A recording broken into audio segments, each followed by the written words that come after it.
and welcome to Authentic Parenting. I am Anna Seewald. I hope you've been following our January series celebrating the 10-year journey of the podcast. If not, I encourage you to listen in. It's a great way to get a sense of how the show has grown and evolved over the years. It wouldn't be a 10-year celebration if I didn't reflect with my listeners. So for this episode, I invited a handful of loyal, longtime listeners who really represent the broader community of everyone who's been part of this podcast to join me. These women are smart, thoughtful, and insightful. And together we looked back on the journey and talked about some of the key lessons we've learned along the way. The power of self-compassion, the importance of repair after conflict, emotion regulation, and deep truths about trauma healing and self-development. It was an invigorating and deeply meaningful conversation, and I'm so excited to share it with you. And to all of you listening, thank you for your time, your attention, and for engaging with this podcast. Thank you for doing the hard work of parenting.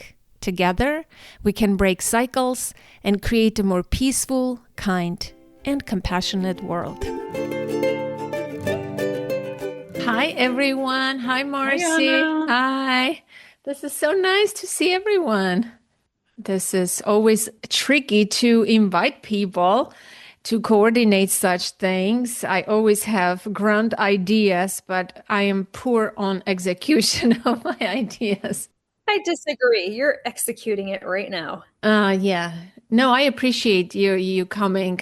And it is what it is. At first, I was thinking it's going to be a group of people. I'm going to do 10 sessions and discuss 10 different topics each time. Like I had different ideas. But what I was hoping for today was, I'm not going to ask you, what is your favorite episode? What is that kind of stuff. I would love to generally speak, let's say, about trauma and healing, right? Like one major topic. What are some things we have learned from the podcast? And I'll get my notes too, because I did this for myself. What are some things that we learned about personal development, grow yourself, do your work, trauma? What are some of the main things that we kept hearing over the years on this podcast, or the lessons that we learned, insights? I wrote down mine, and maybe parenting. Since the podcast is both parenting and personal development, maybe we can have two categories and talk about what impacted you the most. Maybe it was a guest, maybe an insight, maybe a topic, or something like that. That's what I have in mind. Does this resonate with you? I think so. So I've always looked at the idea of phenomenology, like putting yourself in someone else's shoes. So coming to parenting, what did our parents go through in order to parent us, and maybe breaking the cycle of not to parent in an authoritarian way, in a harsh way, more gentle. So it was interesting for me becoming a parent for the first time. Like, how do I go about this? And so had to really rethink of what did my parents go through and what can I do to be a better parent? So just listening to the podcast, it just gets a lot of different people's views and understanding how you can parent in a more conscious way, I guess. Mm-hmm.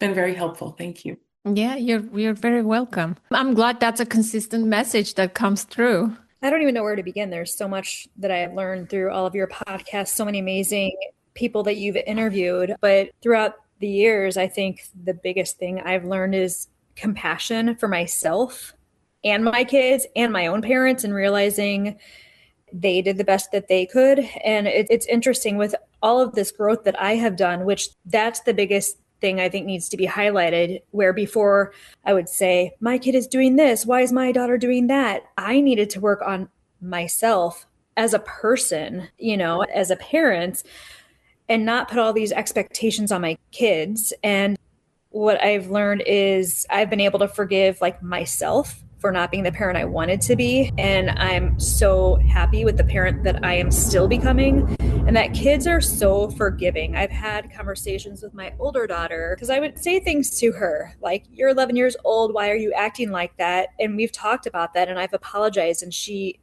is wonderful to understand and know that I'm trying so hard to do better and to be a better parent. So many lessons I've learned through listening to your podcast. Mine is from a little bit different perspective. I haven't been a regular, my kids are in their 30s. And I met Anna, I don't know, over 10 years ago. And I have listened to several amazing podcasts and the people that you interview, but just honestly, you yourself and what you meant to me with your knowledge and support. And you never stop being a mother and being concerned about your kids, so it's, the knowledge that you have or the other podcasters or other people that you've recommended to me when perhaps you thought, they had more information and they were special. So it's just, for me, it's, your support, your knowledge, and just you, just being such a wonderful friend, really.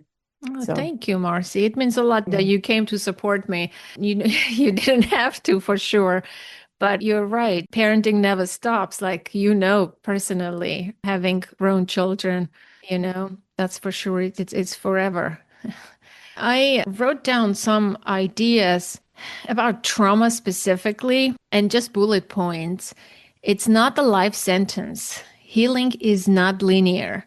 Healing happens in the present moment.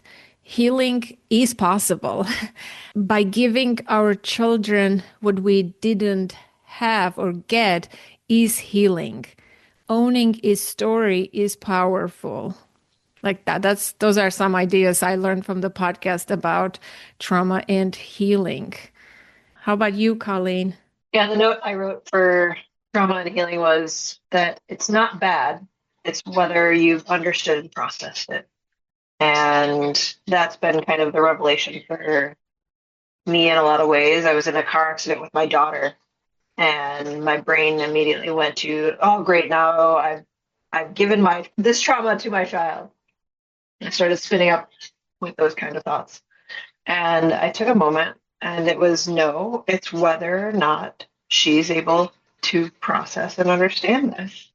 And on the other side of it, she's like, no, it's fine. Like, she's like, it was, we talked about it. I understood it, and we talked about fears and stuff that might come up afterwards. And she bounced back quickly.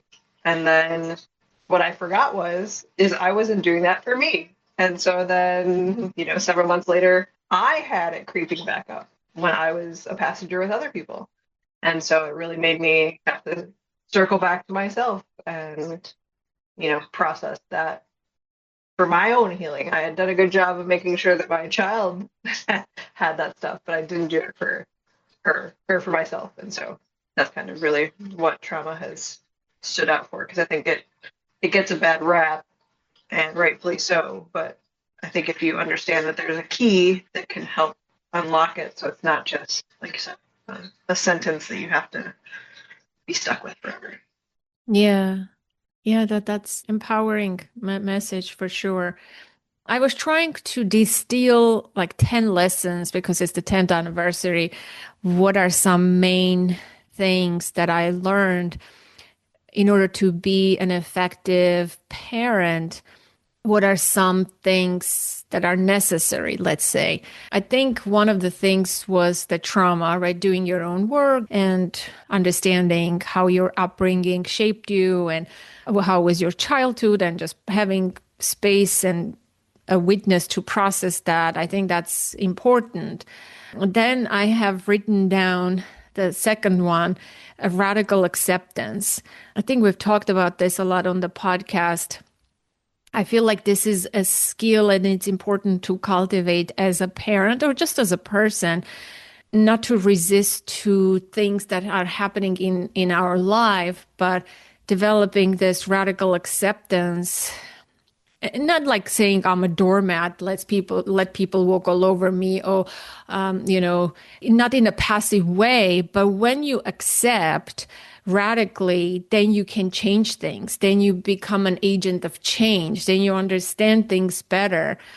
So that was a key lesson for me personally, that wow, in order change or growth to happen, you have to like first accept, and in a radical way. You can't just say, oh, I accept things that like, or I accept this thing that is happening, but in reality, we're not accepting it on a radical level. Oftentimes we're like clinging or resisting. And I feel like that was a big lesson for me, that, acceptance leads to growth and change. And yes, let's say you have trauma, but you can get stuck if you're not accepting the facts or the realities of your life. The moment you accept radically, like shift happens, like you start to grieve the things that didn't happen for you, or they may never happen to you. And from there, you transform, something's shifting you. So that was a big one for me. And like Julie said, the role of compassion and self-compassion is another one.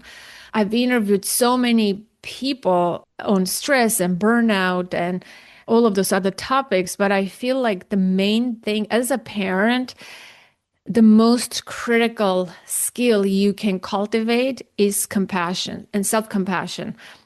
If you want to be an effective, good parent who can sustain the job of parenting, you need to develop self-compassion. Otherwise, you're going to struggle with all sorts of things. And I think that's the biggest skill. If I were to prescribe, like as a doctor, if I were a doctor to parents, what they can do is to learn to be self-compassionate, because it's going to be hard. And if you do not have self-compassion, if you're not kind to yourself, if you're not on your own side, if you're going to be judgmental, critical, and fall into shame spirals and doubt yourself, and you will as a parent, then it's going to be a harder journey. But if you act like you love yourself and you coach yourself and you're kind to yourself and you speak to yourself kindly, especially when you struggle, I think it just makes a big difference. And I'll pause here to hear your guys, how it lands on you or resonates with you. Whoever wants to go. You just said so many good things. I'm trying to process it all, to be honest. That was a lot. But the one thing that's sticking with me right now is the self-compassion part. And I will say I did not have any for the longest time. And when I started, having more positive thoughts in my head and repeating mantras, and I was doing it in front of my girls, so having their own parent doing it, I was then teaching my daughters how to be kinder to themselves as well. So like I was saying before, I think for me, it was about, I needed to make some changes on myself. And when I started doing those things, I saw positive changes in my girls as well. And they seem happier and more confident, and it's just better situation all around. I think for me, because my kids are older, but I still second guess myself on when to step in. They have their own lives. I mean, what my role is as a mother of adult children and a grandmother to one of my children. And just, if they're happy, I'm happy. If they're doing well, I feel good. But if the times when they are struggling, how far I need to go to make myself actually feel better. And of course, to make them feel better. I mean, that goes without saying, or just to help them. But like sometimes my role in their lives as adults. So yeah, I'm not sure for me. So yeah, it's my history of whatever things I've been through throughout the years and the experiences with them, and letting them have their own journey in a way, because they're adults, and there's different issues. And then of course it's again how much they tell me. I have one daughter and two sons, and I'm extremely close with my daughter. She tells me a lot, and my sons have, it's a little different with them. But I still I question myself and our relationship and what they might need when they are struggling. I think you're raising a crucial point of this parenthood. It starts from the beginning, right? When how much we interfere, how do we support our children? Like how much? This is the big question. And there is no right answer, right? It's very personal for all of us. And even if you think you're doing the right thing, quote unquote, years later you may look back and say, oh my gosh, I should have done it this way. I should have not done it that way. Like I feel like parenting is gonna always give us doubts no matter what, either in the moment or later. And but I think the biggest lesson I learned through doing the podcast is that separateness between you and your child, right? They are a different being. And like in your case, they are adults, they have their own life.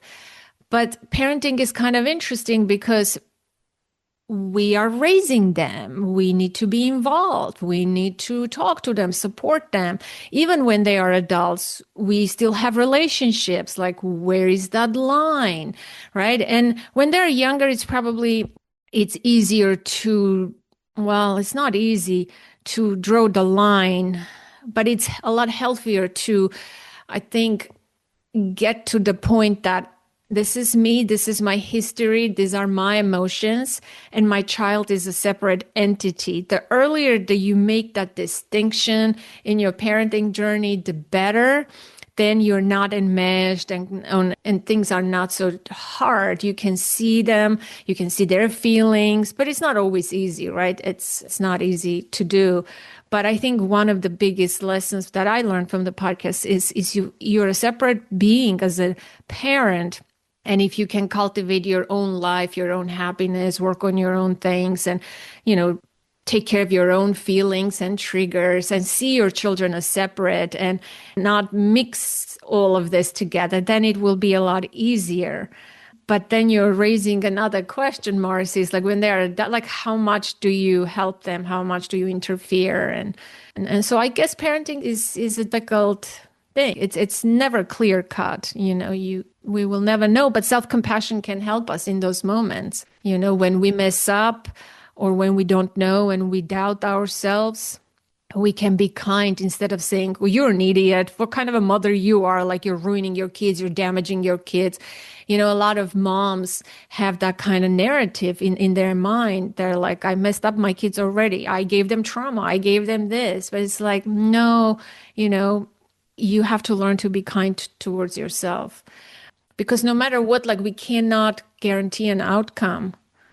It's not like it's a cake. There are ingredients and there is a clear-cut recipe and it's chemistry. And even with that, like the outcome may not be the same if we all baked the same cake, So we're dealing with human beings. I think that kindness and self-compassion towards ourselves is key because it's not the thing that we do. We are living being in this relationship, I think. And it's hard to micromanage things. I don't know. As much as we would like to, I was going to say, self-compassion, we have to lead with our hearts. And I think one thing this generation is doing so much better than previous generations is they're talking about feelings more so. It's not, I said what I said and that's it. I'm saying this because this cause and effect. There's more cause and effect talk now, I feel. And I personally apologize to my kids. If I have a hard moment, I have three boys. One is 8, 6, and the other one is turning 4. And so it's chaos in our house all the time. And mom's home pretty much all day with them. And then they have a hard time with mom because mom's always playing police. So mom's always the bad guy. But it's always trying to talk to my kids and being self-compassionate and understanding that I'm not perfect, they're not perfect, but we're going to work through it together. And it's just accepting that. And also, I wanted to mention, I personally feel a lot of doubt coming from others in like communities being, what kind of community I come from. So I have in-laws and whatnot, and they are very opinionated and they think that the way they do things is very important. And it's sometimes you just have to knock it off and say, I'm trying to do things my way. They will see the way you parent and they're not going to agree with it. But just knowing what you're doing, you have to lead with your heart and feel it in your gut and know that you're on the right track. So thank you for everything, for all the guests that you've had and learning that. And I feel like it's same message coming across. It's you have to lead with your heart and be open and understanding.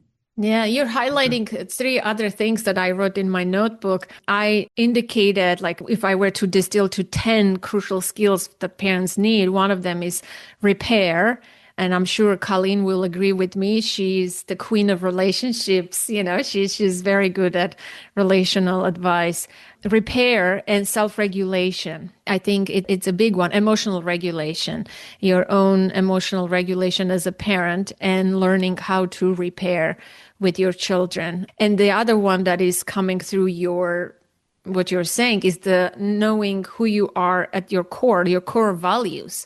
We talked about this on the podcast as well, right? If you know why you're doing certain things, what your beliefs are, what matters to you, then you can defend yourself, or you don't have to even defend yourself. You can speak to those people who are judgmental and you can be kind.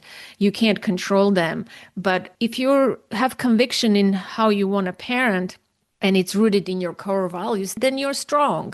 I feel like that's an important one. Colleen, what do you have to say about like the power of repair or regulating our own emotions? Repair was the greatest gift I've ever learned. Anna knows. Dan Siegel changed my life as a parent for so much betterness. Learning that the repair portion is an integral part of all relationships felt like it took off this perfection standard. I didn't need to be perfect. I could screw up. And it was actually really good and really important to have that repair. And it's with myself as part of that self-compassion, being kind to myself and going back to myself of like, yeah, you screwed up just now and that's okay. And going to my kids of, hey, yeah, I screwed up. Sorry about that. With my significant other, in all relationships, it's part of all relationships. And coming from a place where apologies were a sign of weakness, the best compliment I ever got from my daughter was she goes, yeah, the kids that we were playing with, their family was a little strange. Oh yeah, how was that? Yeah, they never apologized to each other, and I loved that she thought that was strange because as a kid that would have been normal for me. And so I think it kind of just echoes to that radical acceptance that you're talking about goes to ourselves, which helps us then have compassion for ourselves with the other people around us, accepting them where they are and that they're not in my circle of control. I can't change them. All I can do is accept what I'm willing to in my circle. And that's freedom. I think we often kind of think we have more control than we do. And so when we can acknowledge what's actually in our sphere of control and focus on that, it's a liberating thing. Yeah. I mean, you learned that. I was telling this to my clients the other day in my office, and one of my clients, it was a couple. The guy was like, What did you say? Say that again. Did I hear you correctly? I said, the goal of conflict should be connection. And he's like, wow, that's revelatory for me. I've never heard that.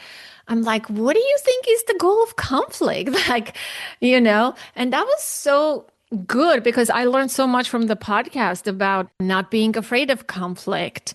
Conflict is not the end of the relationship. In fact, it fortifies your relationship. We need to learn how to do conflict well. I call it in my work, good conflict. Let's turn this ugly conflict, this bad conflict into a good one so that we can repair and resolve and feel more connected. And for a lot of people, for all of us maybe, right, our generation, that's like revelation. That's new. That's wow, so unfamiliar. Yeah, the goal is to be right, Anna. That's what the purpose of conflict is to prove that I'm right and they're wrong. But you're right. Once you figure out that we can work as a team against the problem rather than each other as the enemy, what a gift. Yeah, what a gift. And that's one of your sayings, Colleen. I love your wisdom about relationships always. Yeah. It's very interesting how repair is so easy for us that, we have done this work, but it was never modeled for us. Our parents would have never admitted their faults or said, I'm sorry, or anything like that. And that leaves you like in a crazy world. Like you take on the shame and the guilt and the blame, and it just that turns inward. Whereas when parents repair and acknowledge, and it takes so much of that negative, toxic stuff away. Like you don't have to live with the burdens of that forever and avoid conflict. I welcome conflict now in my life. It's like I'm not scared of it anymore. Where do you stand, Marcy? You have more life experience. I don't welcome conflicts. I'll have to say, Do you avoid conflict? it's the uncomfortable feeling. I'm just thinking as you're talking about like growing up and how my mother would easily, like, not that she apologized so much, but she was very loving, too selfless. And my father was just the opposite. So I know from my own, just going back to the trauma for a second, of they did have a lot of conflict. And I do remember always wanting, my father would be the very vocal and yell and very emotional, get upset. My mother was always pacifying him and trying to keep the peace. So when you mention conflict, it actually is an uncomfortable feeling for me. And with certain people, I could easily express my husband, my kid. Well, again, my kids, again, it's their own lives. So I try not to get too involved unless, they really need me. I mean, I'm involved, they're the most important things and important people in my life, my kids. But yeah, it's just coming from my own. And I know that affected my relationships for sure. Watching my parents interact. And it definitely affected my relationships, especially, with men and, I'm divorced. And just looking deeper into that, the experience I had as a child. Yeah. Mhm. No, yes, I mean that's for sure. That's how we all grew up, right? When I first was married, I thought giving the cold shoulder was like a great strategy for conflict resolution. We all had our own journeys, but I think where I am now, I think about it differently. I think there's a good book. It's called Conflict Resilience. I use it in my work. And that's a really good term. We need to develop conflict resilience. And many of us didn't. We either learned to avoid, we learned all the negative ways to deal or cope with conflict, to avoid, to give the cold shoulder, passive aggression, or if you're doing conflict, it's like loud and explosive. I think it's because we never saw how it's modeled, right, in a constructive, healthy way. And this has been a big learning for me to model that with my daughter so that at least because at the end of the conflicts, you repair and you reconnect on a deeper level. It brings more intimacy, more connection. I think when you avoid conflict, then you avoid the vulnerable, deep, important stuff, and you miss a lot in that particular relationship. It could be a lot deeper and more intimate. But I think we all have a lot of learning to do and healing to do in order to welcome conflict and see it as the end goal is connection. I would have never said those words, 10 years earlier.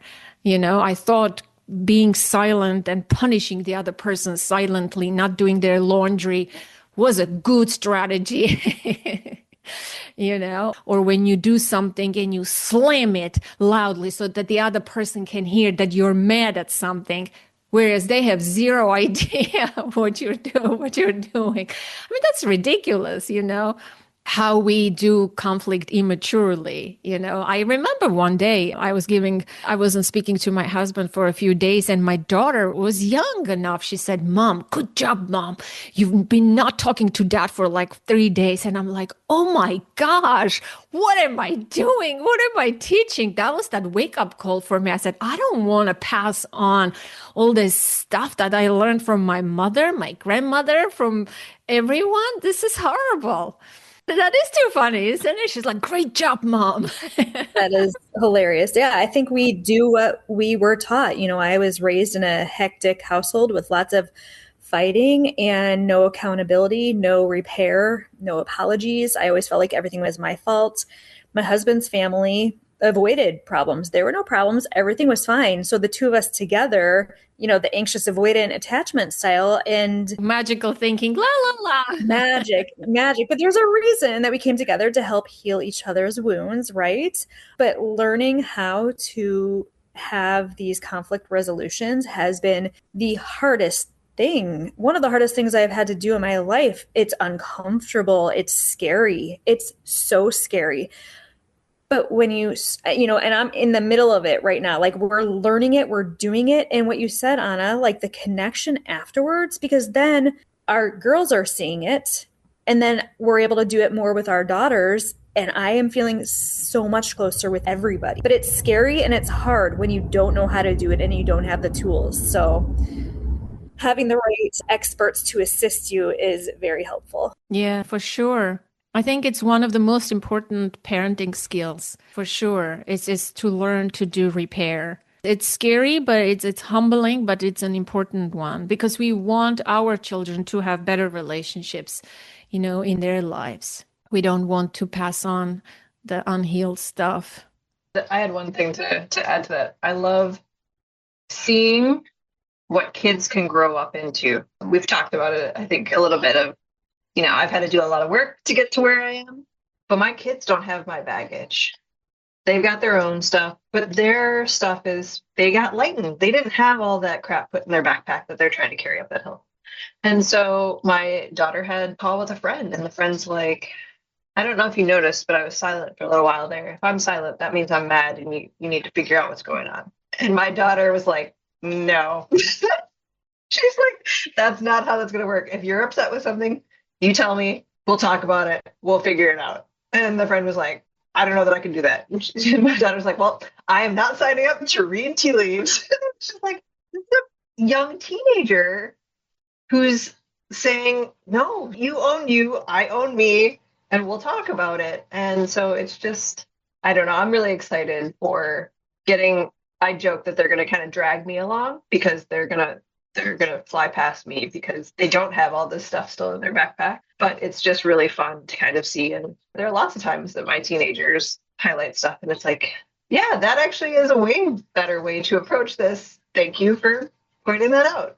Yeah, those of us who have teenagers, we see the outcome already, right? Like we planted the seeds of conscious parenting, and now I can see like how my daughter is with knowing her feelings, her needs. She can advocate and speak for her needs, how she does conflict, how it's not toxic, how she handles conflict, and how she does repair. And it's like, wow, this is like so good.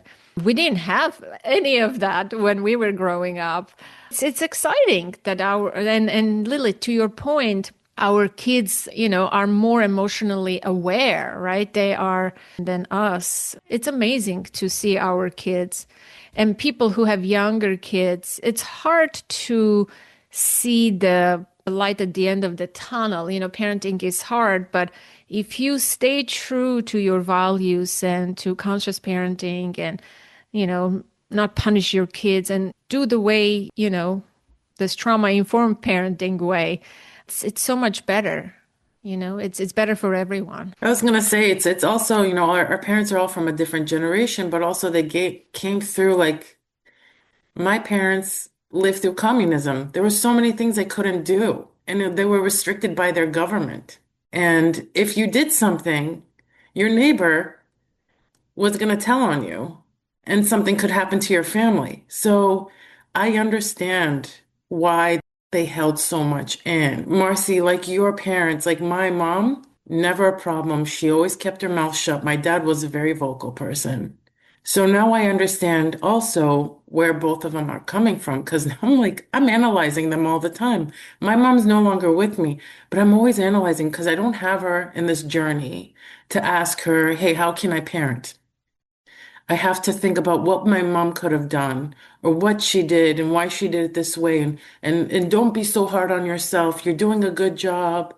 You also have to be your cheerleader, I think, in this journey. So everything that you guys are saying, it just resonates. Yeah, being your own cheerleader is the self-compassion. Being your own cheerleader, being on your own side, holding your own hand, being kind towards yourself, however you want to say it.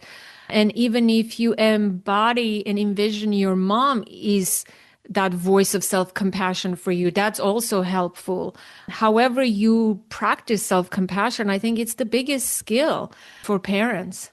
Yeah, I've actually been giving my mom a lot of compassion when we talk. I feel like I'm parenting my mom at this stage in my life, and it's actually working. It's helping to build our relationship by me understanding where she came from and why things were the way they were. And again, the word compassion, I mean, she clearly needs it because she doesn't know how to give it to herself.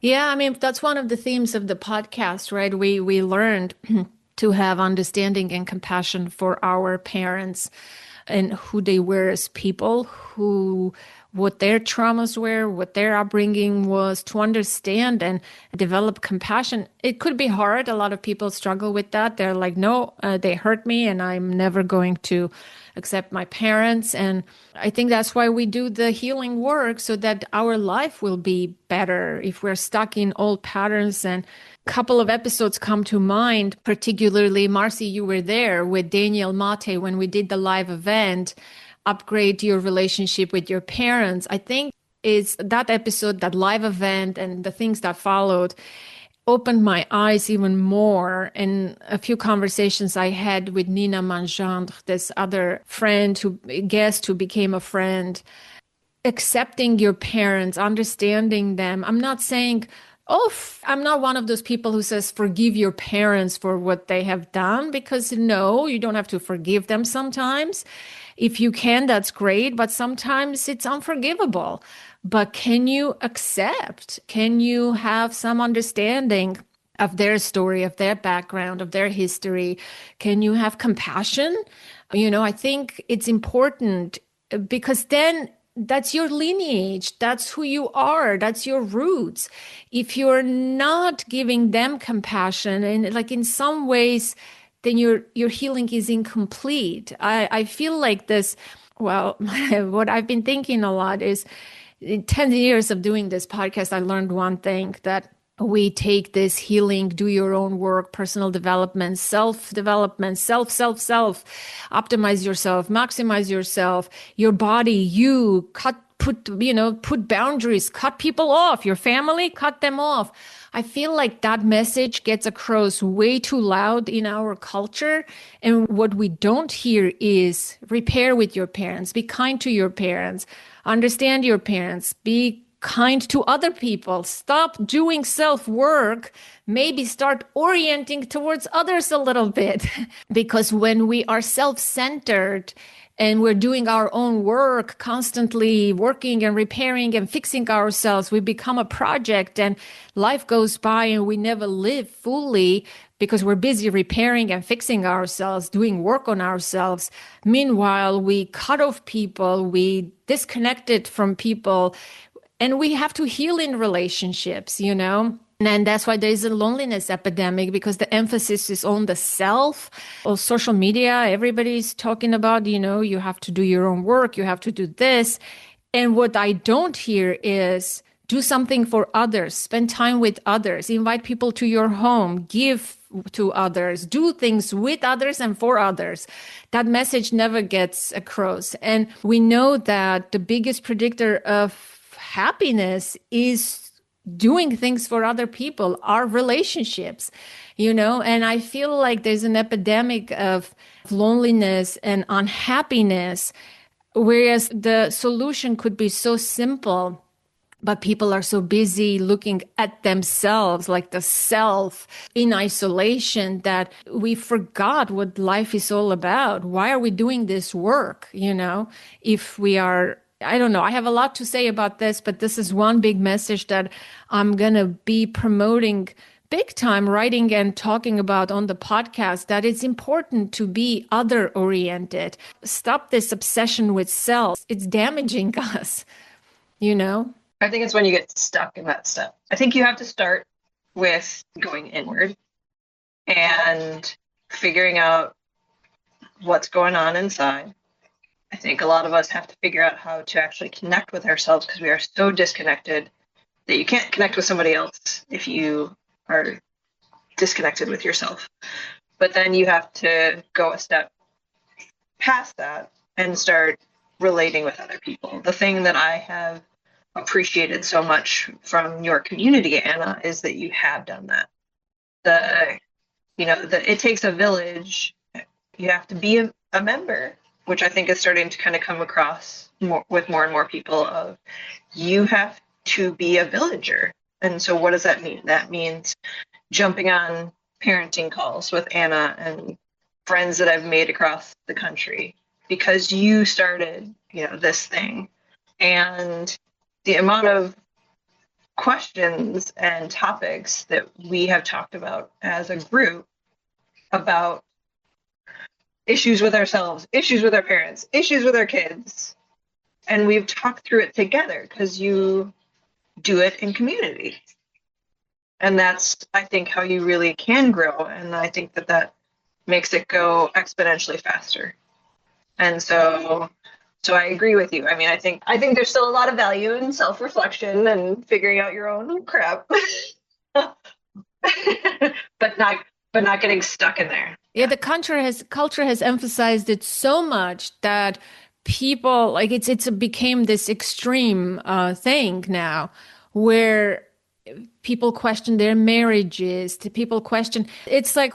But you have to heal in relationships too. Like if you can't have conflict, if you can't be with other people, of course you can go and heal in isolation your own things. But then when you go into the wild, people are going to trigger you. People are going to disappoint you. People are going to do things. Well, all your healing is going to go down the drain if you cannot be in real life with people and interact with them, because that's where the healing should come. Yes, I agree with you.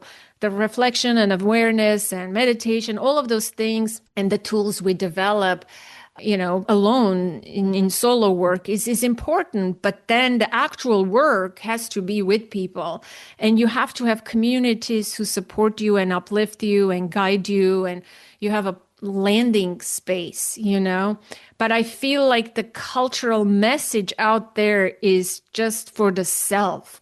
And it's so damaging. It is so damaging. I think that's one of the gifts of children. If you've done some of this work, your kids will find the areas that you have not healed faster than anything else. And that's why they'll push your buttons. As long as you take it as an opportunity. Because then you can go, why does that hurt so much? Why am I so irritated by this activity? If I saw this on a stranger, this wouldn't bother me. Why? Because it's my child. Doesn't bother me. Oh, that was something that was tamped down for me as a kid. Oh, all right. Let's go reflect on that a little bit. Yeah.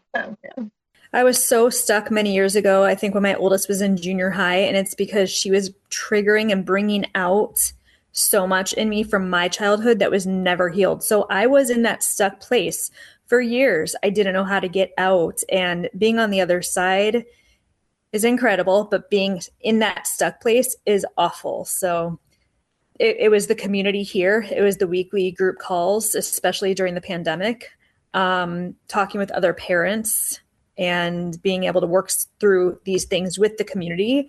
That was so helpful. I know our pandemic calls were so great. I wish we recorded them because I want to go back and hear what we talked about. I remember the topics we talked about, but I want to the substance of it. What was it like? I don't remember, but I remember it was so good that we would meet and talk, and everybody was going through so much, I think it was that shared experience. I mean, whether it was, during the pandemic or something else, or just having this being together and sharing and being able to express ourselves and getting positive feedback or just another way of looking at it. Somebody will, give their opinion or just I forgot who said about nuggets. I think it was Colleen or said just to get something that could actually like help and have you look at something in a different way. That because you're so stuck in looking at things or doing things a certain way. I'm like, wow, I'm going to think about that. I can change. I can, and have it in this supportive atmosphere. Yeah, and as always, we joke in our support calls. We always jokingly say, boy, we like heard everyone's problems, everyone's challenges today, but we didn't solve anything. Because that's true, right? We're not here to solve or give advice. We will never. Some people have such difficult life circumstances and children with special needs and like difficult lives. We cannot solve their problems in a support call, but we can definitely give them space to share and feel not judged and feel accepted, and we can share our own experience and they can feel less alone. And it's like, wow, this was the best call. This was a great call. And I'm always like struck by that, the power of community. Like when it's not because we solved everyone's problems. That's why this is great to have a community. It's because we have a safe space to share and feel seen and heard and validated and feel less alone. I feel like there's so much power in that. That also came through the podcast. And we've done a lot of episodes about the power of healing, why you should have female friends and, the connection matters and that kind of stuff. My daughter yesterday, or this morning actually, she approached me. She said, Mom, I need to talk to you about something before I go to school. And I'm like, oh, what is she going to talk to me about? Like, this seems a little urgent.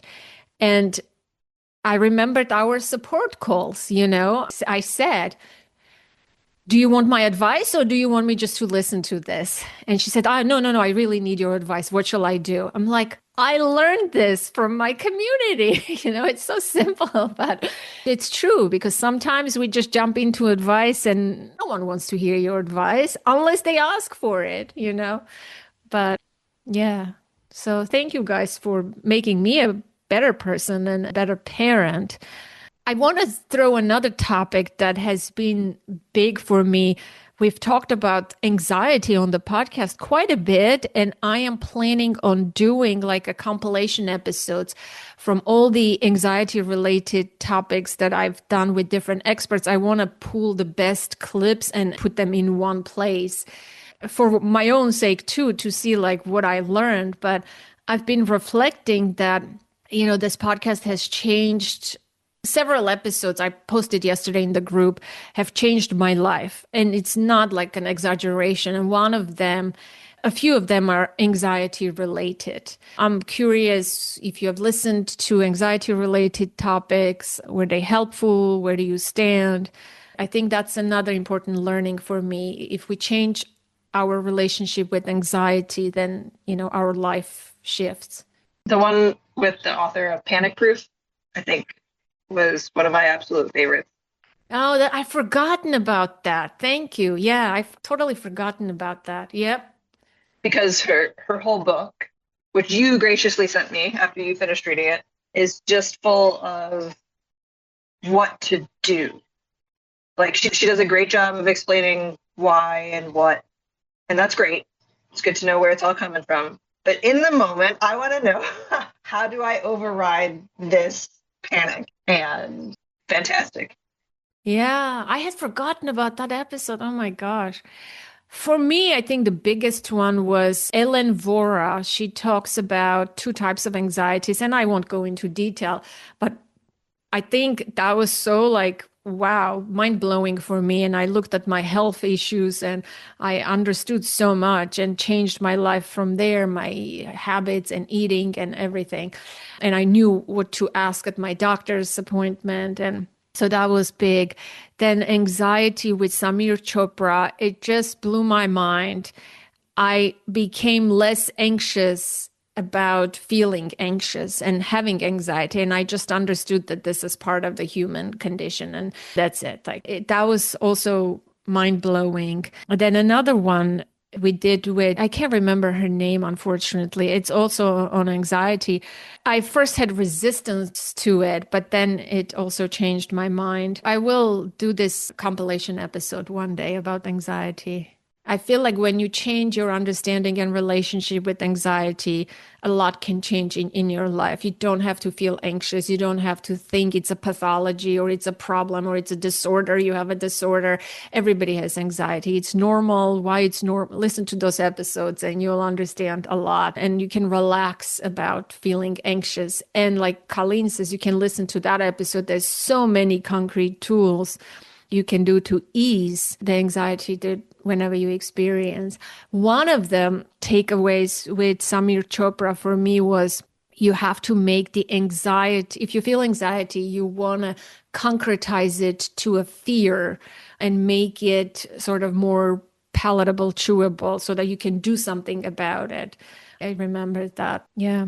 Yeah, I just wanted to say, I'm not sure which podcast it was of yours, but I know for me, like, if I'm feeling anxious, it's trying to direct the physical feeling, trying to, like, I know if I get anxious, my heart and my inside, and just trying to, whether it's deep breathing or, consciously trying to work on the physical feelings. And if I can decrease the intensity of those, it will relax me, if that makes sense. It does. Yeah. Mm-hmm. Yeah. It doesn't go that, it's more addressing not so much the background of the anxiety, but just like trying to deal with it in the here and now, when you're going through it. In an embodiment way, in your tuning into your body. I remember listening to a podcast of yours about anxiety, and one of your guest speakers was like, okay, sit there, take a deep breath. How are you feeling? I don't remember who it was. It was a male. And you expressed how you were feeling. And I'm like, I guess that's the most important part is you have to take the time to understand what you're feeling. Because sometimes when you're not, that's when it triggers even more. Speaking of anxiety and the physical aspects of what it causes you, I mean, I found out about Gabor Mate and then I started listening to podcasts and then you came up and surprise, surprise, we share a very similar background. But he mentioned that anxiety can cause so many other issues. And you have to, in a way, you really need to listen to your body and know what you're going through so that you don't allow those other issues to arise. Like be it gut issues or whatever, back issues. I mean, he said it himself, anxiety is the stem of it. So it's, I don't know. No. Yeah. Anxiety is, I think we need to normalize anxiety and pathologize it. I think that's a normal, the brain is sort of wired for safety and fear, right? We have those two systems. And when you don't feel safe, you feel anxious. And you may not, be conscious of it at times why you don't feel safe unless you slow down, become present, observe your breathing, sense your sensations, like Marcy says, doing all that embodiment work, then you can ease the grip of anxiety. But when you say, oh my gosh, I have anxiety, I'm such an anxious person, that like you identify that, then that's gonna drive your life, and it's not okay. Everybody feels anxiety. Maybe different people feel different degrees, different backgrounds and histories. I feel like we don't have to be anxious for having anxiety, and just learning how to be with it and what's it telling us. This Dr. Ellen Vora talks about two types. I mean, I don't like how she calls it true and false anxiety. Maybe it's not the best names for it, but the categories make sense. The false anxiety is the bodily stuff that comes through. You have to listen to this episode. I think her work is extremely valuable, at least for me. Her book, I think, is called The Anatomy of Anxiety. It was also eye-opening and life-changing. And there is the existential type of anxiety, that we all deal with. And that's the two anxieties that she talks about. But you don't want to conquer your anxiety. You will never get rid of your anxiety. Anxiety is always part of our wiring. And I feel like I learned to be relaxed about it after having interviewed so many people, and I learned a lot about it. That was a big one for me. Yeah, it's about learning the tools. Something holding a piece of ice or drinking ice water. For me, it was learning what to do in the moments because I never paid attention to what my body was feeling. And your body feels a lot when you're anxious. So just even the deep breathing, all these things that you can be doing to help yourself get through the anxiety. I don't know if you remember during the pandemic, I was getting hives. And at one point, you're like, Julie, like this is from your body, like it's coming from the inside out because every doctor couldn't figure out why I kept getting these hives. It was my anxiety. I just wasn't able to figure out my nervous system. So anxiety can really overtake you if you let it. Yes, yes, for sure. I know. I mean, I had a panic attack, I remember, during the pandemic, and that was like so hard, and it can cripple you, for sure. But there's a lot of good information, and, there's power in learning about things, and they're no longer scary. And when you learn tools, then you can be in control somewhat. I think another topic that we talked about a lot is self-care and burnout and preventing burnout and regulating your nervous system. This is like a big theme in this podcast. I wonder what stands out for you guys in terms of self-care. I think I've learned that self-care is really person dependent. I love walking through Costco, and most people hate Costco because Costco is chaos by Julie. And I heard someone talk about how they do a walking meditation at Costco. And the idea was just so insane to me that I was like, I'm going to try this. And so I intentionally go to Costco sometimes. Now, I love looking at stuff at Costco, so I get the added benefit of just perusing. But it allows me to intentionally separate myself from the chaos around me. And I've told friends about it, and they were like, I would come out of that just pissed. And I come out of it going like, that was a good time. And so self-care, I've learned, it really depends on the day, the week, the person, and tuning into what it is that's going to work for you. Because what's going to work for me might have you end up stressed out and ready to, crash your cart into somebody else's cart. But just being intentional about it, and it doesn't have to be a big grand thing. It can be, oh, hey, look, my foam on my coffee looks like that plant over there. That's fun, and just take a minute to enjoy it. I think that's the thing about self-care, is that it often gets talked about that it has to be a big grand thing, and you need to go to the spa, and then you need to go to the nails, and then you need to go to all the other cliches. And if that's what works for you, fantastic. But if that's not, you might be trying to do those things, and that's not what's actually filling your cup. So it's that tuning in, knowing yourself, and doing what's actually going to be beneficial for you. Yeah, I agree. I remember during the pandemic, we used to talk about self-care a lot. I'm sorry Jen didn't join us today, but I remember conversations with her specifically. She was like, learning is self-care for me. I'm like, only for Jen, learning will be self-care. She's such a nerd.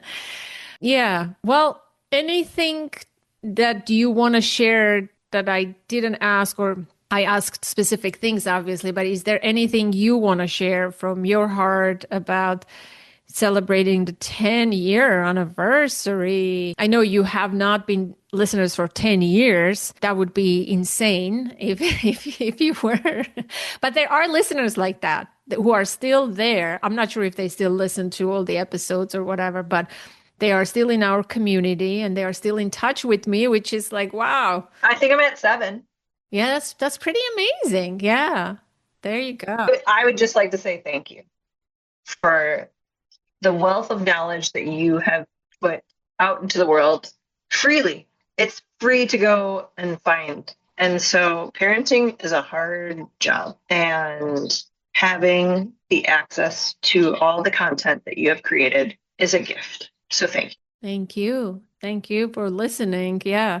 And appreciating the work for sure. And your generosity on top of all of that, just your generosity of your time and your knowledge, and just thank you for being who you are. And you're just a source of, you've helped me. You've helped me a great deal. And I just thank you. And I so much appreciate you. I'm newer, and I just want to say thank you for your warmth and your kindness because it really comes through and it means so much. It just feels like a very personal connection. Every podcast you listen to, even these calls, messages, and whatnot, you feel a sincere connection. So thank you for that. Oh, thank you. I know we're both Armenian. So you're the second listener, that I know who is Armenian, which is nice. We don't get a lot of us in the community who I are know. willing to change for their children.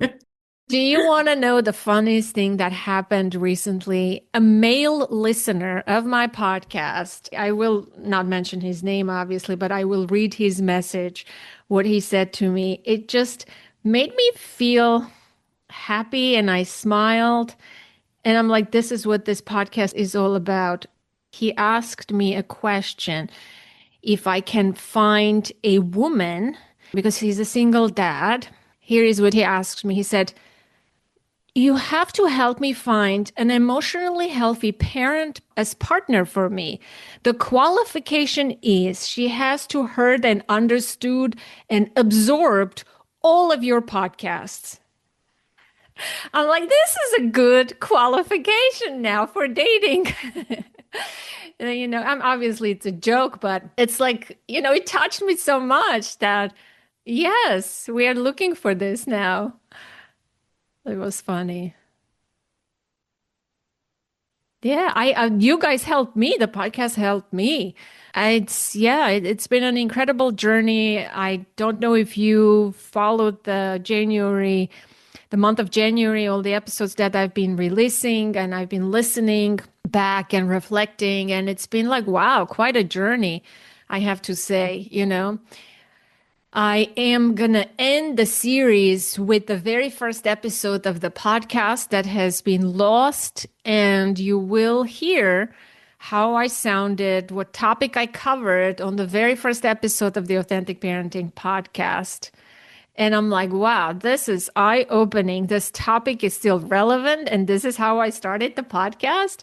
So I think it's important to honor the journey, whether it's a podcast, whether it's your own growth, whether it's your parenting, whatever you've done in your life. I think it's important I don't see it as an accomplishment. I hate that type of like goals, accomplishment type of wording.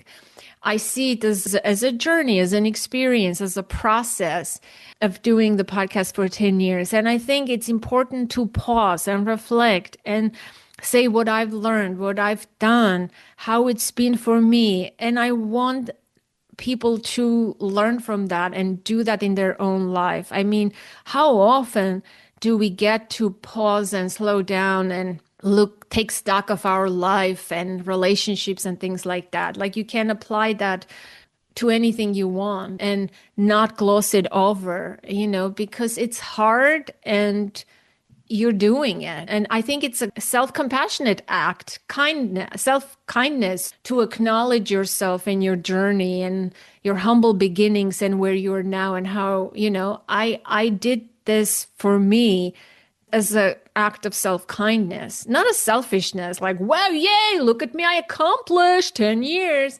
Not like that, and I hope it didn't come across like that, but in a more meaningful, spiritual way. Like a decade went by and it's so short, so short, our life. How was it for you listening to your first episode? It was eye-opening because I was shocked that I covered like ditch the busy and how not to be overwhelmed as a mom. That's the first topic I covered. I'm like, wow, were we overwhelmed back then? So that's the first shocking thing. The second is like, Anna, like get some microphone or some quality gear. No one can hear you. And the sound quality is terrible. And I'm very formal with the guest. It's my first interview. I don't know. I am like, in the beginning, I'm introducing the guest, and it's like there's too much redundancy. But when you get to the actual content, it's pretty good. Like you can see that, okay, I wasn't so bad, in the beginning. It's like a good analogy for being a parent. If you look back at how you were as a parent 10 years ago, you'd be like, maybe we should have had some better gear, some different tools, and then it grows. The growth in you. Yeah, I think that's what I want to model, that like, of course, if we knew what we know now, if we had the tools that we have now, of course we would have done it differently back then. But that was back then. Let's be understanding and kind and appreciate our beginnings, because that's where we come from. And same messages for like our parents and our childhoods. That's what we come from. And I think we need to accept and be grateful and honor our beginnings. We can't just reject and say we had trauma, our parents were, terrible. I think you want to honor the pain even and feel grateful for the pain, because that allows you to be who you are today. I think it's one of those, if you don't look back and wish you had done something different, then you probably haven't grown. Perfect. Mic drop. Yes, I agree. I'm gonna take your snippet about me being a relationship queen, and I'm just gonna like send it to my husband, make it like his voicemail. Like anytime I leave him a voicemail, I'll be like, a message from your wife, the relationship queen. Yes, you are, because you are. Every time we have a support group, I'm like, Colleen is here. She's the relationship expert. I'm relaxed. Jen is there. She's the neuro. Not an expert, just a full fledged, I don't know, grower. Yeah. Life experience. I mean, look at Instagram and TikTok. Every 20-year-old is a guru about how to regulate your nervous system. I'm like, did you even like have life experiences yet? Do you even know what like the nervous system means or where it is? I think if you actually were allowed to check in with yourself on a regular basis, it's not that hard, I think. I think it's so hard when you're like, I don't know what are feelings? Like, I don't know. I've had this upset stomach for the last 18 years. Is that something? Like, oh, that's my anxiety. Oh, all right. Yeah. Parting words. Here's to the next 10 years. I don't know if it's absolutely. I don't know if it's going to be 10 years. We'll see about that. I'll be 60 years old. Oh my gosh. You can do it. Yes. You can do it. May you have many more listeners. Yeah, may we have more listeners who are more outspoken and participatory. That's what we want, Yeah, I mean, think about all the ripples that you have affected, Anna. Like, all the parents that you have impacted, they have then impacted their kids. And their kids are going to go impact their various relationships. Like, it's a huge, huge ripple. All the tools you've provided us. So I think it's an accomplishment. I know you don't want to call it that, but it is. Even if that wasn't the goal, but I think there's a lot of pride that you should have with knowing how much you have affected the world for better. Like you were saying, helping to have a more peaceful world. I mean, I agree with you. I think we can get parents growing. I think the world will be peaceful, more peaceful. For sure. I think that's where it begins. First of all, parents growing and parents not doing what was done to them, to their kids, and ending violence against children. I think then the world will be definitely a better place, a kinder and more peaceful place, for sure. I think it starts within our homes. And I still believe parenting is that conduit for creating that change, bringing peace into the world. If we create peace in our homes, within ourselves, then we can raise peace-loving, compassionate, kind children who won't go and kill other people, or, they will seek peace or create peace in the world. Yeah, agreed. Thank you. Thank you, Anna. Thanks, Anna. Love you all. Thank you for being here today. I appreciate you more than you think. I love you. And Lilith, I'm going to meet you one day in person. Absolutely. My husband's in your state right now. Menakasim. Yes, we're going to meet next time, because I've met Colleen, I've met Julie and the rest. So it's been one of the biggest gifts of this podcast, meeting like real good people, that I can call friends. Yeah. Thank you, Go guys. on some road trips together, Anna? Yes. That should be good. Like having a road trip and going to every state meeting the listeners. That'd be awesome. I would love to have you here. So I used to work at a school, local school, but just love to have you as a speaker. And I've tried so many times. I'm like, I know someone. We should really bring her. Invite me there. I'll Oh, I would come. love it. I'm not that Our far. community needs it. Or Yes. virtual. You could do something Oh, virtual with the virtual. school. Yeah. Absolutely. Yeah, I am all for There's so it. much to learn from you. Thank you, guys. I appreciate. Now get to your day. Thank you so much. I appreciate it. Thank you. It means a lot. This was my self-care time. Now I have to go pick up my Now, kids. Thank you. and I'm gonna go get a heart scan, guys, calcium Oh, scoring heart scan, Ooh, because good luck. yes, because that's aging. that's self-care too, Anna. It is. That's It is. self-care too. Yes. Thank you all. Love Thank you you. all. Bye. Yeah. Thank you, Bye. Anna. Bye. Bye. Bye-bye. That concludes today's conversation, my dear listener, and I hope you found this episode helpful and inspiring. Be sure to hit that follow button so you don't miss future episodes, and take a moment to leave a rating and review. It really helps others find the show.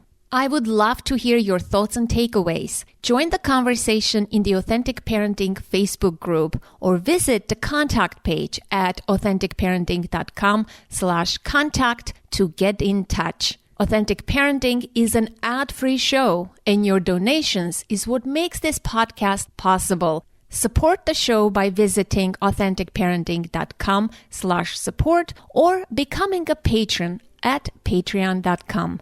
Your contributions make it possible for me to continue bringing you weekly episodes. And as always, connect to the present moment, to yourself and your children.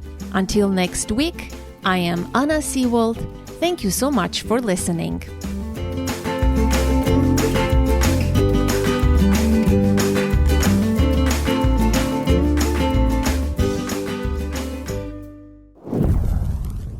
This episode was edited and produced by Ami Noor. If you need expert support to bring your dream podcast to life, from editing to full production, Ami Noor can help make it happen. You'll find his link in the show notes.